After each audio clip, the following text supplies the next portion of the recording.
पूजनीय संत समाज देवी और देवता सुने समझे विचार करे और अपना कल्याण करे।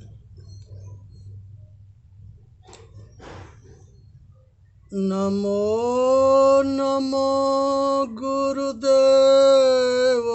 जो साधु स्वरूपी देव आदि अंत गुण काल के जाननिहारो भे। साहेब बंदगी साहेब बंदगी साहेब बंदगी।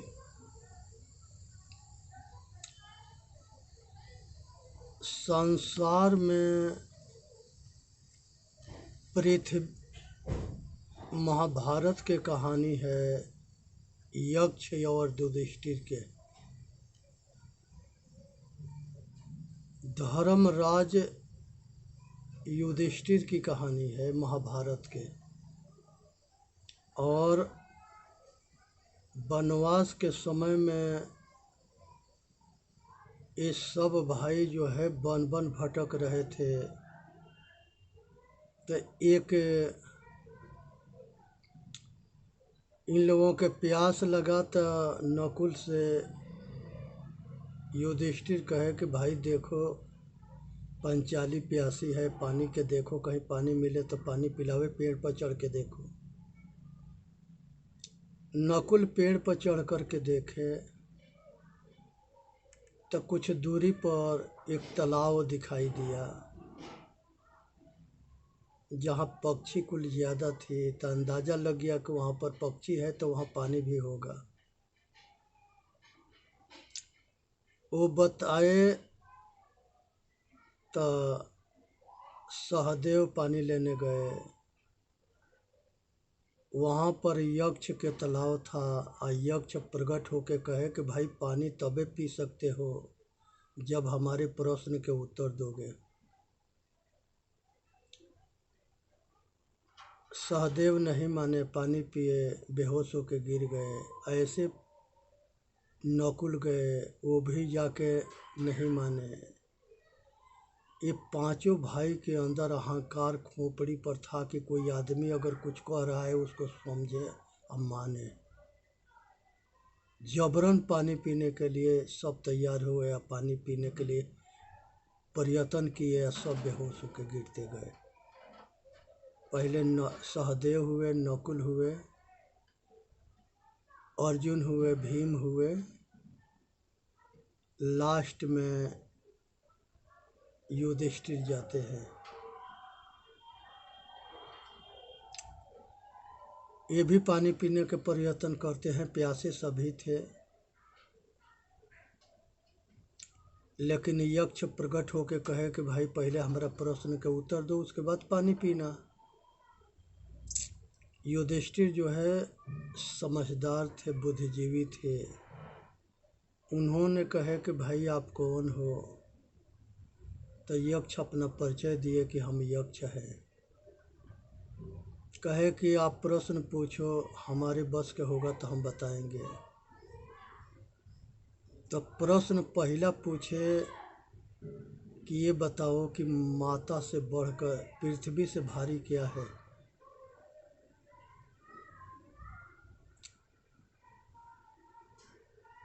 युधिष्ठिर कहे कि माता। पूछे कि आकाश से ऊंचा क्या है? बताए कि पिता। सबसे तेज क्या चीज़ चलता है? वह मान। आज पाखंडियों के शर्म लगना चाहिए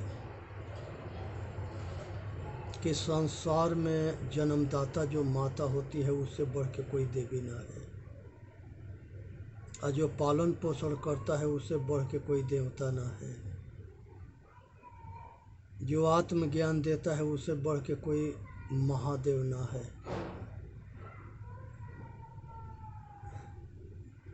और संत गुरु के सम्मान जो है कल्याणकारी होता है। वेद के अंदर भी आया है कि माता से बढ़ के कोई देवी ना है।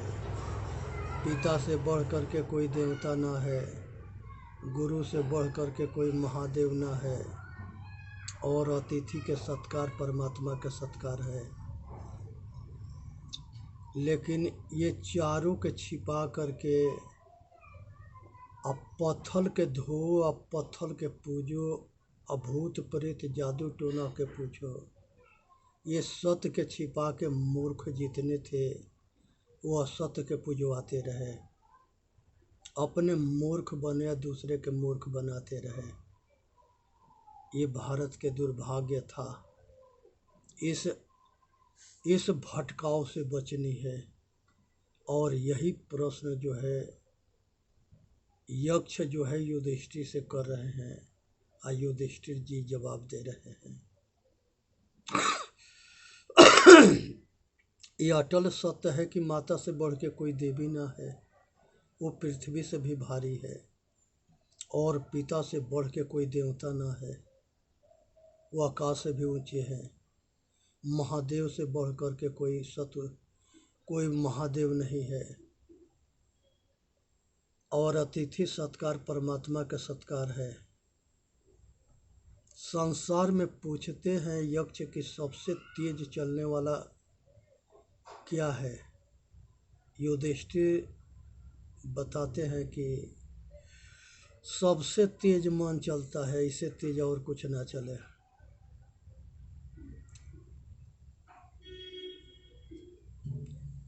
पूछते हैं कि स्वर्ग क्या है।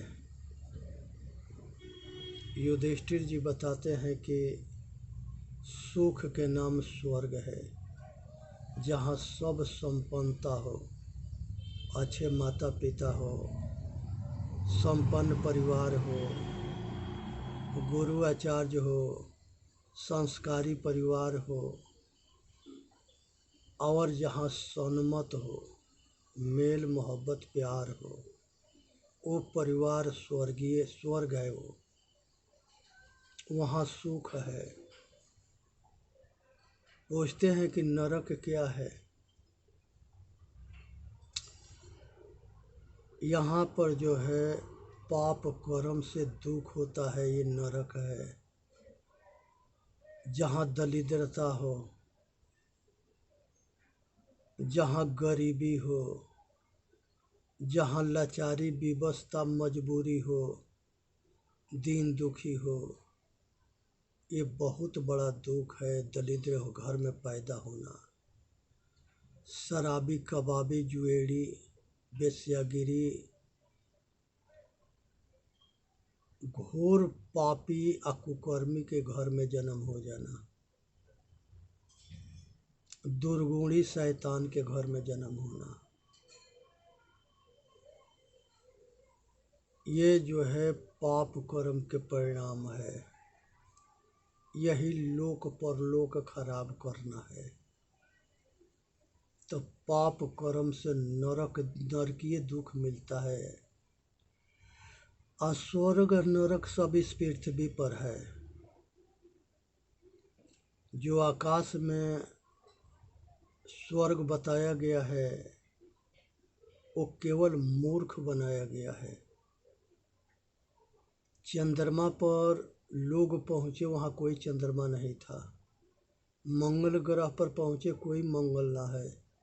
और रॉकेट ले करके अब मिसाइल लेके आकाश में सब देश वाले घूम रहे हैं। आज तक ना कोई देवी मिला, ना कोई देवता मिला। ये खाली मूर्ख बनाया गया है। सातवां आसमान, पांचवा आसमान, ये केवल मूर्ख बनाया गया है। ना कहीं पांचवा आसमान है, ना कहीं सातवां आसमान है, ना कोनो ही 14 भुवन है। सब देवी देवता उत्तरांचल के पहाड़ी में रहते थे। कैलाश पर शिव रहते थे, हरिद्वार में हरि रहते थे, ब्रह्मपुरी में ब्रह्मा रहते थे। सब यही उत्तरांचल के पहाड़ी में अलग अलग जगह था। और ऋषि मुनि भी यहाँ रहते थे। दक्षिणी भारत में राक्षस रहते थे।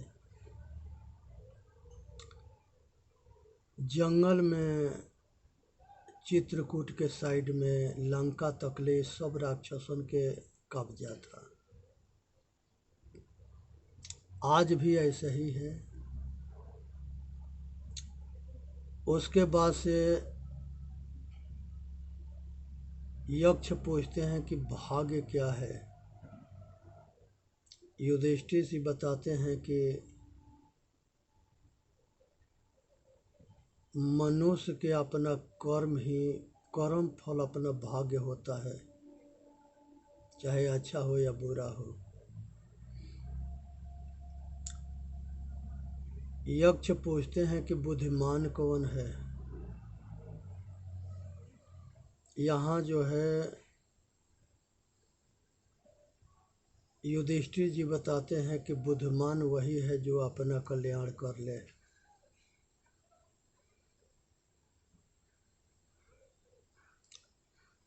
पूछते हैं कि सच्चा प्रेम क्या है।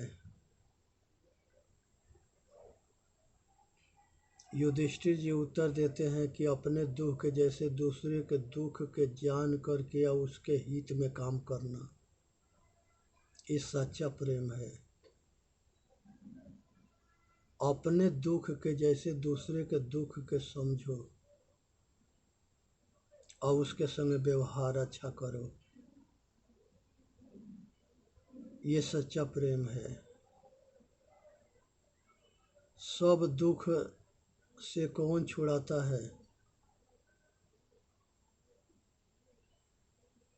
संसार के प्रश्न पूछते हैं यक्ष की, संसार में सब दुख से कौन छुड़ाता है।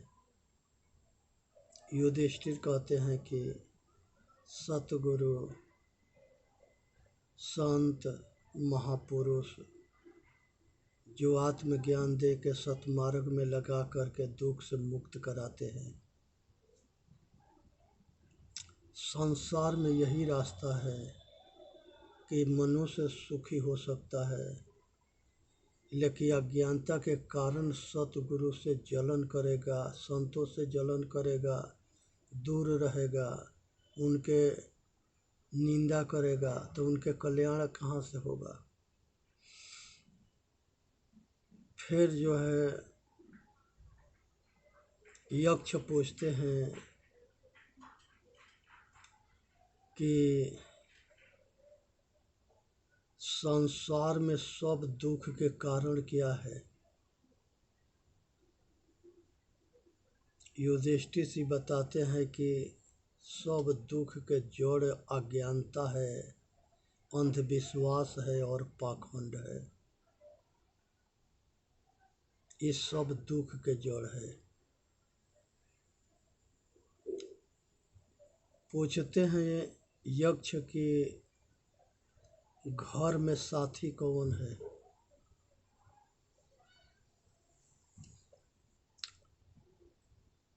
युधिष्ठिर जी बताते हैं कि घर में साथी जो है माता पिता परिवार है। देवता के मतलब होता है कि वो कुछ देता है। माता ने जन्म दिया, पिता ने पालन पोषण किया, गुरु ने ज्ञान दिया। ये हमारा कर्तव्य है कि ये सबके पूरे जीवन सेवा करें, फिर भी इनके ऋण से हम उत्तीर्ण नहीं हो सकते, क्योंकि माता पिता गुरु के अपार कृपा होता है। यहाँ पर बताते हैं कि संसार में पूज्य कौन है। यक्ष पूछते हैं कि संसार में पूज्य कौन है। युधिष्ठिर जी बताते हैं कि माता पिता, सतगुरु, संत, महापुरुष ये सब पूज्य हैं।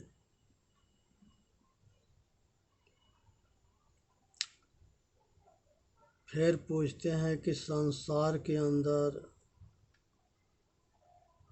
सबके बस में विदेश में साथी कौन होता है। तो यक्ष पूछते हैं कि विदेश में साथी कौन होता है। तो युधिष्ठिर जी बताते हैं कि अपना शिक्षा बुद्धि ज्ञान कला कौशल, अपना चतुराई, अपना विनम्रता, अपना आचरण, ये सब हमारे लिए हमारे विदेश में साथी होते हैं।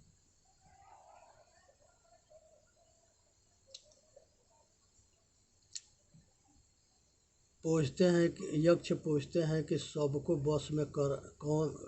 बस में कौन करता है।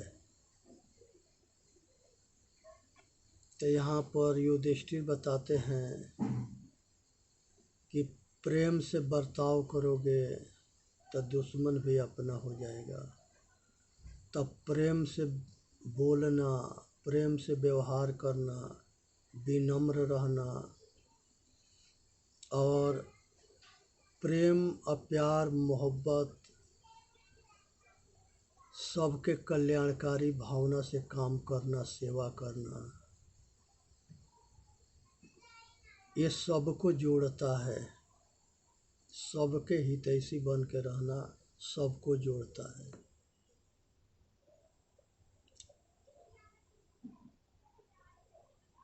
जीत किसके होता है?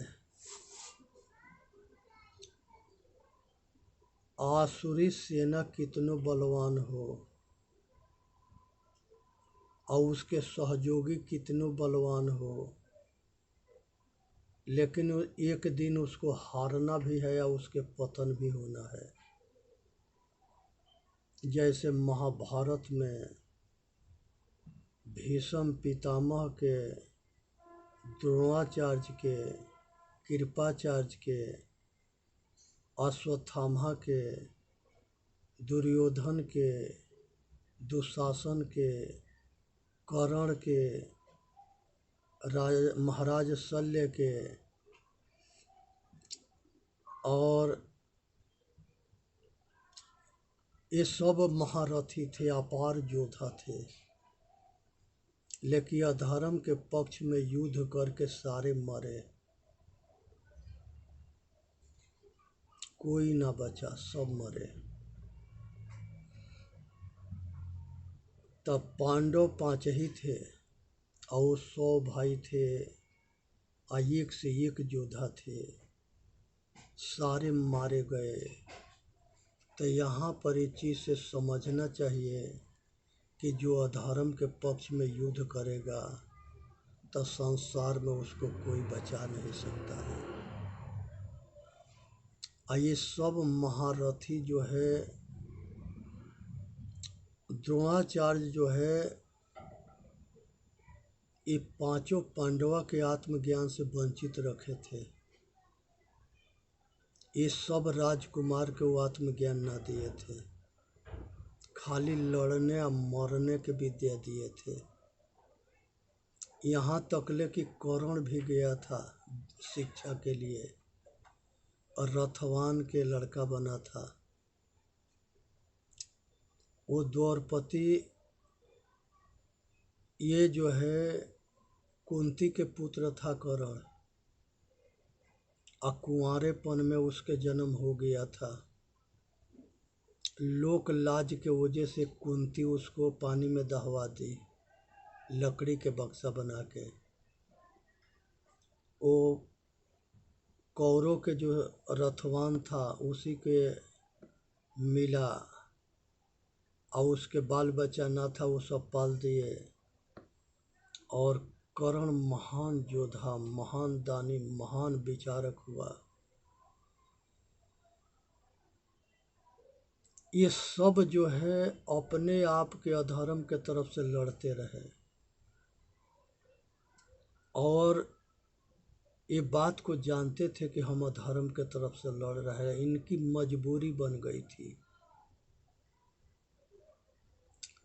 तो ऐसे अधर्म के पक्ष में अगर कहीं ज़रूरत पड़े तो उसके सीधा मने कर देने में फ़ायदा है। वो मजबूरी के हटा देने में फ़ायदा है। अगर जियो तो सत्य धर्म न्याय के लिए, और मरो तो सत्य धर्म न्याय के लिए। हमारे सारे महापुरुष सत्य धर्म न्याय के लिए लड़ते मरते आए हैं। भगवान के जो 24वां अवतार है, सगरी अवतार जो है, सत्य धर्म न्याय के लिए लड़ते रहे। तो यहाँ सावधानी बरतनी है और अपना कल्याण करना है, और किसी के भटकाने में भटकना अटकना ना है। तो इसलिए जीत हमेशा सत्य को होता है, हार हमेशा असत्य के होता है, और निष्कामी आदमी के मोक्ष होता है, जिसको संसार के कोई सुख ना चाहिए। वो परमार्थ के लिए जीता है या परमार्थ के कर्म करता है, निस्वार्थी होता है, निष्कामी होता है। वो संसार के सारे कामना वासना राग द्वेष के छोड़ के और जन्म मरण के चक्कर से छूटता है। मनुष्य के जन्म के सार्थक बनाओ, मनुष्य अपने ऊपर कृपा करे और जन्म मरण के पासा पड़ जन्म मरण के चक्कर के ख़त्म कर दे। चेतन जीव दुख मुक्त चैनल पर आके अपना कल्याण करे। बोलिए सतगुरुदेव की जय। साहेब बंदगी, साहेब बंदगी, साहेब बंदगी। इस संसार के अंदर मनुष्य के कल्याण तबे होगा जब मनुष्य बंधन बनाता है और मनुष्य अपना उस बंधन को तोड़ता है। संसार में कोई किसी के बंधन से मुक्त नहीं करता है, इसलिए कि बंधन हमने बनाया है, हम ही को तोड़ना है, त्यागना है, छोड़ना है। चेतन जीव दुख मुक्त चैनल पर आके अपना कल्याण करे। बोलिए सतगुरुदेव की जय। साहेब बंदगी, साहेब बंदगी, साहेब बंदगी।